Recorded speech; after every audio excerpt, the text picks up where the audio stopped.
اور نمبر 2 یہ ہے کہ میت باہر سے پاک ہو، یعنی اس کو غسل بھی دیا گیا ہو، اور نمبر 3 یہ تھا کہ میت کا کفن ہو، نمبر 4 یہ تھا کہ وہ کفن بھی پاک ہو، اور 5ویں شرط یہ تھی کہ وہ میت سامنے بھی ہو، یعنی غائبانہ نماز جنازہ نہ ہو۔ یہ 5 شرطیں۔ آج کا سبق ہے نماز جنازہ کے فرائض۔ نماز جنازہ کے اندر 2 چیزیں فرض ہیں۔ عموماً مولوی کہتے ہیں کہ جس کو دعا نہیں آتی جنازے سے باہر نکل جائے، یہ میت کے ساتھ دھوکہ ہے، فلاں ہے۔ اپنی علمیت دکھانے کے لیے بیچاری عوام کی انسلٹ کرتے ہیں، اور خود پتہ مولویوں کو بھی نہیں ہے کہ نماز جنازہ کے فرض کتنے ہیں۔ تو یہ دعا پڑھنا سنت ہے، یاد تو ہونی چاہیے، لیکن اگر کسی کو یاد نہیں، اس کا یہ مقصد بھی نہیں ہے کہ اس کو آپ نماز جنازہ سے باہر نکال دو۔ تو نماز جنازہ کے 2 فرض ہیں۔ نمبر 1 ہے قیام، اور نمبر 2 ہے 4 تکبیریں۔ نماز جنازہ کے اندر قیام فرض ہے، یعنی نماز جنازہ کے اندر کھڑا ہونا یہ فرض ہے۔ ہاں اگر کوئی معذور ہے تو الگ بات ہے، خام خواہ اگر کوئی آدمی بیٹھ کر نماز جنازہ پڑھے تو نماز جنازہ نہیں ہوتا۔ اور اگلی شرط یہ ہے نماز جنازہ کا دوسرا فرض 4 تکبیریں، 4 مرتبہ اللہ اکبر کہنا یہ فرض ہے۔ عموماً یہ ہے کہ مولوی کہتے ہیں اللہ اکبر، اور مقتدی سنتے ہیں لیکن اپنی زبان سے نہیں کہتے۔ امام نے کہا اللہ اکبر، مقتدیوں نے ہاتھ باندھ لیے اور کہتے ہیں سبحانک اللہم و بحمدک، اور دوسری مرتبہ جب امام نے کہا اللہ اکبر تو وہ درود شروع کر دیتے ہیں۔ تو اس لیے 4 تکبیریں یہ امام کے لیے بھی اور مقتدی کے لیے بھی فرض ہے، یعنی 4 مرتبہ اللہ اکبر کہنا یہ فرض ہے۔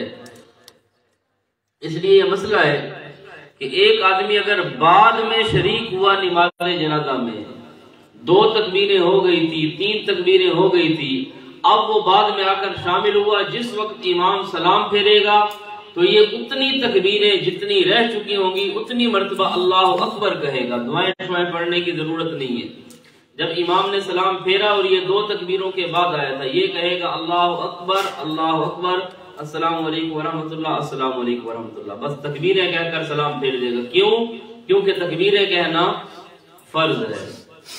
تو 4 تکبیریں اور قیام یہ فرض ہے۔ تو یہ سبق ہو گیا آج کا۔ نماز جنازہ کے اندر کیا ہے؟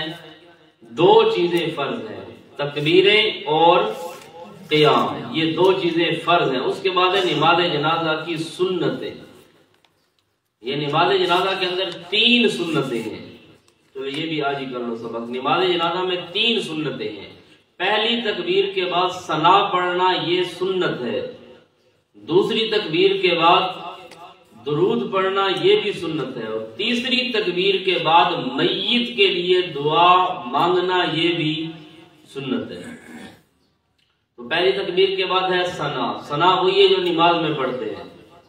اگر کوئی جلا ثناؤ کا پڑھ لے پھر بھی خیر ہے، کیونکہ یہ مسنون ہے، کوئی فرض واجب تو ہے نہیں۔ تو سبحانک اللہم و بحمدک و تبارک اسمک و تعالی جدک و لا الہ غیرک۔ دوسری تکبیر کے بعد ہے درود شریف۔ درود بھی وہی ہے جو ہم نماز میں پڑھتے ہیں، درود ابراہیمی، اللہم صلی علی محمد وعلی آل محمد کما صلیت علی ابراہیم وعلی آل ابراہیم انک حمید مجید، اللہم بارک علی محمد وعلی آل محمد کما بارکت علی ابراہیم وعلی آل ابراہیم انک حمید مجید۔ پھر تیسری تکبیر کے بعد ہے دعا۔ بالغ مرد ہو یا عورت ہو تو اس کے لیے وہی دعا ہے، اللہم اغفر لحینا و میتنا و شاہدنا و غائبنا و صغیرنا و کبیرنا و ذکرنا و انسانا، اللہم من احییتہ منا فاحیہ علی الاسلام و من توفیتہ منا فتوفہ علی الایمان۔ تو یہ دعا ہے۔ تو یہ 3 سنتیں ہیں نماز جنازہ کی۔ پہلی کے بعد ثنا پڑھنا، دوسری تکبیر کے بعد درود پڑھنا، اور تیسری تکبیر کے بعد میت کے لیے دعا کرنا، یہ نماز جنازہ کی 3 سنتیں ہیں۔ تو یہ سبق آپ مزید ایک مرتبہ سن لیں کہ نماز جنازہ میں 5 شرطیں ہیں۔ پہلی یہ ہے کہ میت مسلمان ہو یعنی اندر سے پاک ہو، نمبر 2 اس کو غسل دیا گیا ہو یعنی باہر سے پاک ہو، نمبر 3 یہ ہے کہ اس کا کفن ہو، نمبر 4 یہ کہ جس کپڑے سے کفن دیا وہ کپڑا بھی پاک ہو، نمبر 5 یہ کہ میت سامنے ہو۔ نماز جنازہ میں 2 فرض ہے، ایک قیام اور دوسرا ہے 4 تکبیریں۔ نماز جنازہ کے اندر 3 سنتیں ہیں، پہلی تکبیر کے بعد ثنا، دوسری کے بعد درود، تیسری کے بعد دعا۔ یہ کیا ہے؟ 3 سنتیں۔ یہ بڑوں والی دعا جو تھی آج میں نے بتا دی، کل انشاءاللہ بچہ اور بچی اس کے لیے دعا بالکل آسان سی ہے، وہ ویسے لوگ پریشان ہوتے ہیں، چھوٹا بچہ ہو یا چھوٹی بچی ہو، اس کے لیے جو دعا ہے انشاءاللہ یہ کل پڑھیں گے۔